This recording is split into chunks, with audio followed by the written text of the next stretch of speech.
Vjerovali ili ne, crveni čeri paradajz bogatiji je likopenom i vitaminom C od drugih poznatih sorti paradajza. Zato je veoma zahvalan za uzgoj, a ako želite da budete sigurni da jedete najzdraviji mogući plod, morate ga sami posaditi kod vaše kuće. Njega možete uzgojiti pored saksija i u vaznama, isto kao i u povrtnjacima i plastenicima. Možete ga čak i kombinirati sa začinskim i ljekovitim biljkama. Najvažnije je to što ćete dobiti ukusne plodove koji nisu tretirani nikakvim preparatima.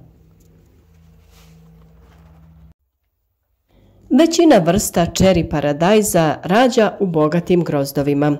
Plodovi mogu biti nešto krupniji, čak poput ping-pong loptice, ili pak veoma sitni i dosta manji od toga.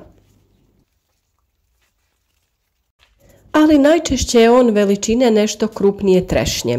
Neke sorte čeri paradajza daju žut plod, druge daju crvene, narančaste ili svjetlozelene.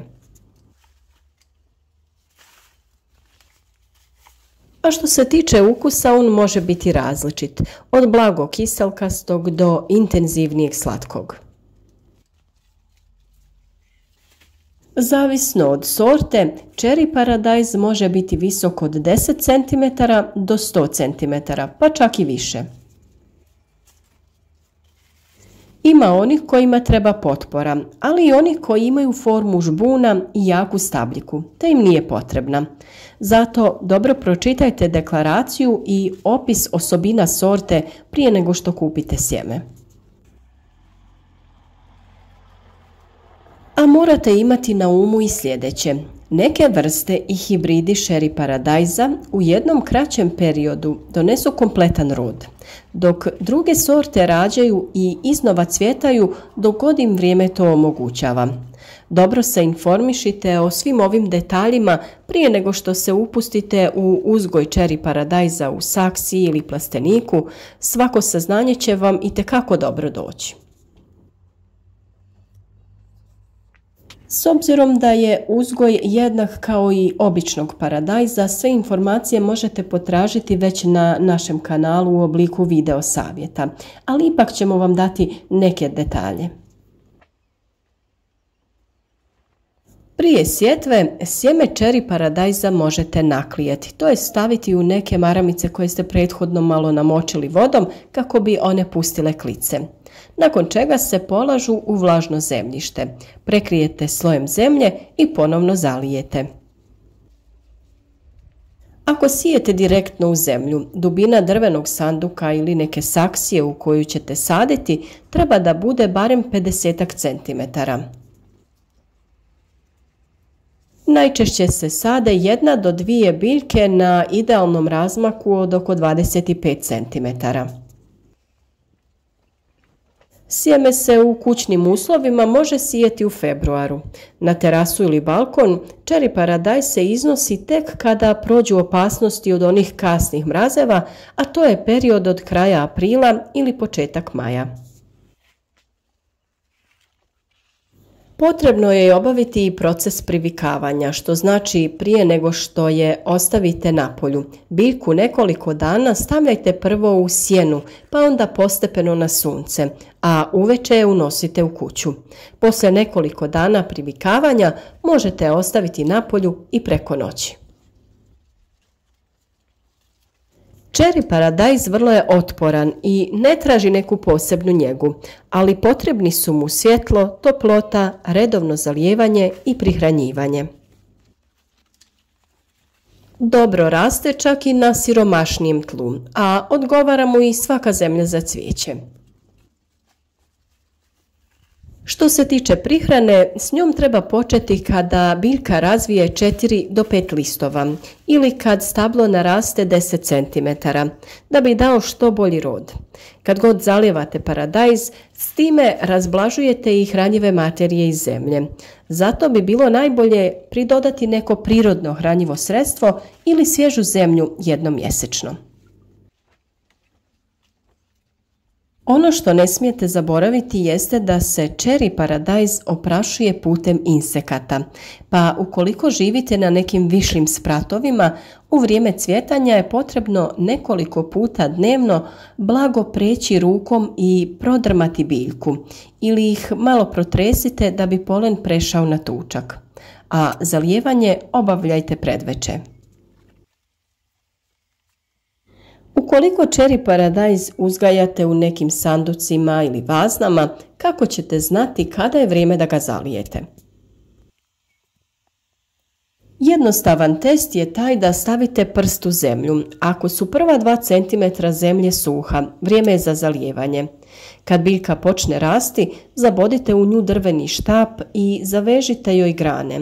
Taj stup će pomoći biljci da održi stabilnost i ravnotežu. Već početkom ljeta pojaviti će se mali interesantni žuti cvjetovi. Između glavne stabljike i listova pojavljivat će se i zaperci, koje svakako treba ukloniti jer itekako ometaju nastajanje plodova. Uzgoj ove sorte je skoro jednak uzgoju klasičnog paradajza, pa kao što sam rekla, sve video savjete koje imate na našem kanalu o uzgoju paradajza možete primijeniti i ovdje. Paradajz je prava ljetna namirnica, a puni tanjire sve do oktobra. Naravno, može se konzumirati tokom cijele godine, ali ipak najbolje prija tokom vrućih mjeseci. Paradajz je vrlo jednostavno uvrstiti na svaki jelovnik. Možete ga dodati sendvičima, jesti kao salatu, pripremiti od njega čorbu ili supu ili pripremiti neke soseve za zimu. Trenutno vidite kadrove koje smo pravili kada smo pripremali zimnicu, to jest pripremali smo sos paradajz i ovaj recept možete potražiti na našem kanalu. Mnogima je omiljena vrsta paradajza upravo ova manja i simpatičnija, cherry paradajz. Ako još niste, vrijeme je da ga krenete konzumirati, jer za to postoje odlični razlozi koje vam donosimo u nastavku. Naime, konzumacijom cherry paradajza mogli biste popraviti izgled vaše kože. Cherry paradajz sadrži puno vitamina C. U samo jednoj šolji cherry paradajza nalazi se čak 19 mg ovog važnog vitamina. Poznato je da vitamin C popravlja zdravlje kože, a štiti i od oštećenja uzrokovanih UV zracima. Ono što je također dobro kod konzumacije cherry paradajza jeste da bi mogli regulisati krvni pritisak. Osim vitamina C, cherry paradajz obiluje i kalijem. U jednoj šolji cherry paradajza pronaći ćete više od 350 mg kalija, gotovo jednako koliko u banani srednje veličine. Iako kalij ima brojne prednosti za zdravlje, daleko najpoznatija je ta da može pomoći u snižavanju i regulisanju krvnog pritiska. A konzumacijom cherry paradajza mogli biste smanjiti i rizik od moždanog udara. Paradajz sadrži likopen, a njegove dobrobiti su ogromne. Neka istraživanja povezala su upravo likopen sa manjim rizikom od raka prostate, a u novije vrijeme se primjećuje da je povezan i sa manjim rizikom od moždanog udara. A ukoliko krenete sa konzumacijom cherry paradajza, i vaše kosti će biti zdravije. Naime, upravo dobrobiti likopena također uključuju i bolje zdravlje kostiju te smanjeni rizik od razvoja osteoporoze.